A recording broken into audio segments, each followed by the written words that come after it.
Hello guys, Art-Teeves here. In this video, I want to explain some basic tools that are required to model various stands in 3dsMax and texture them in Substance Painter.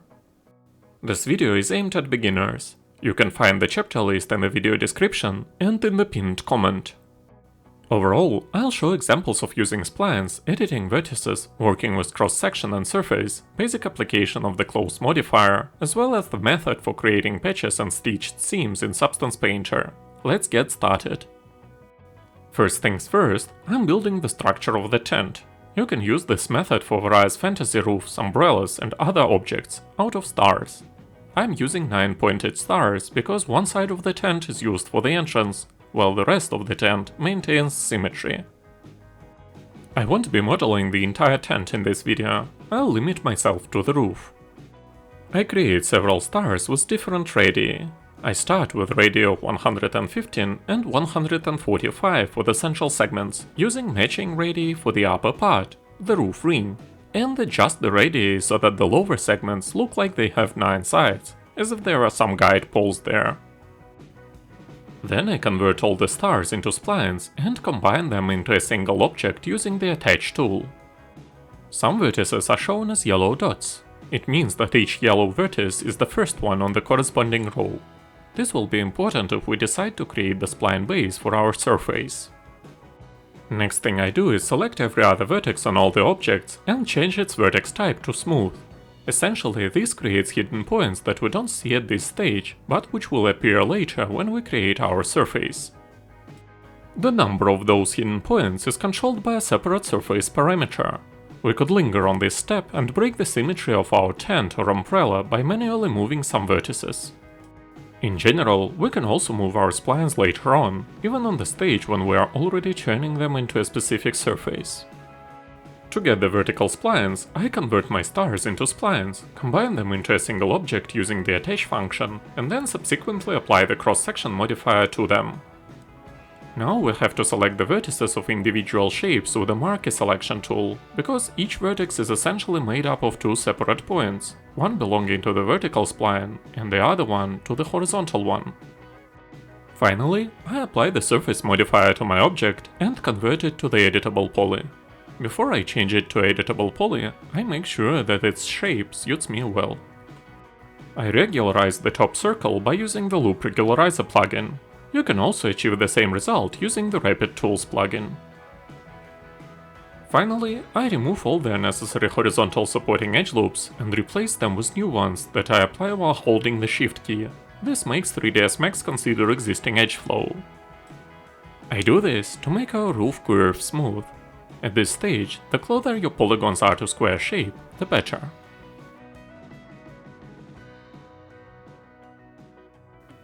When we are creating something like a tent, we often want to simulate fabric. I'll show you the simplest example of using the Cloth modifier. I apply the Cloth modifier to my object and open its advanced parameters, the Group tab. Inside there, I select vertices, 2 per each row I want to make rigid. When I've selected 2 vertices on each rigid edge, I hit the Loop button. The tent's edges consist of 3 edges rather than ones I've selected, so I grow the selection using the Grow button. Finally, I assign all the selected vertices to a single group and apply the Preserve function to it. This means the points belonging to that group won't be affected during the simulation. Next, I go to the Cloth modifier's object properties, select my object there, mark it as Cloth, and choose one of the presets depending on the type of fabric you want to use. The modifier will automatically take the group we've created earlier into account. Finally, I hit Simulate. The simulation will freeze if we convert the resulting object to an editable poly.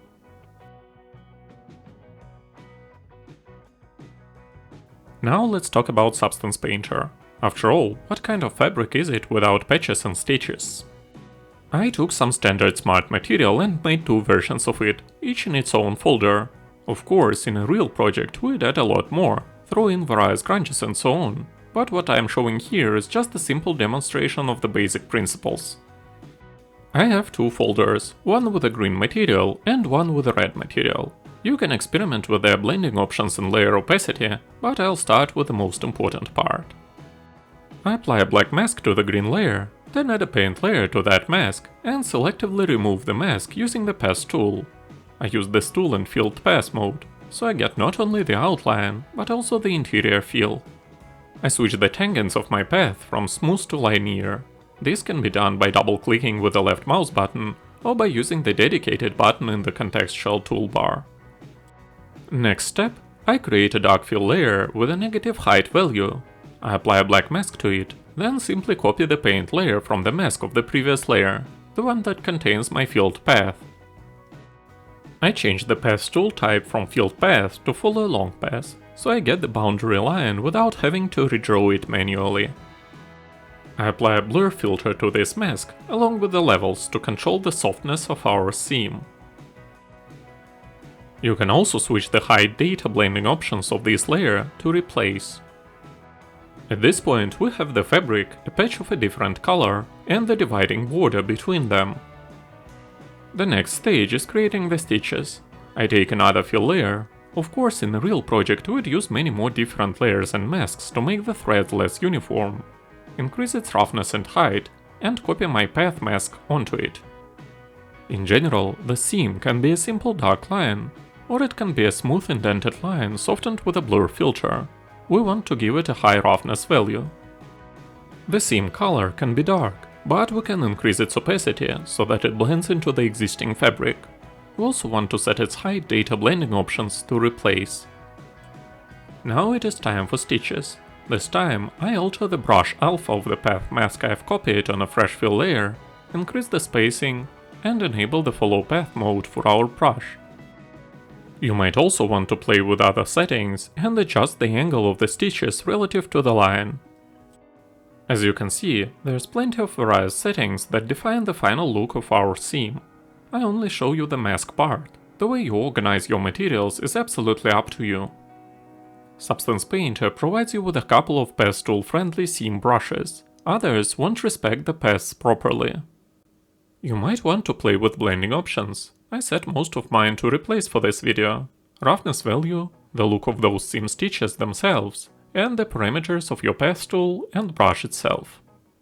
I think it is a great idea to add some masked fill layers to your main folder to give those stitches some color and height variety. I've demonstrated one seam brush in action, and here is another one.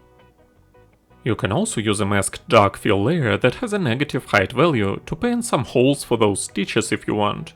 The layer shall be positioned below the stitches layer, and it shall have its height blending type set to replace. And this is it. I mostly enjoy stylized modeling, but I'll definitely upload more short tutorials in future. If my videos are of use to you, please be my guest and subscribe to my channel. And most importantly, have a great day.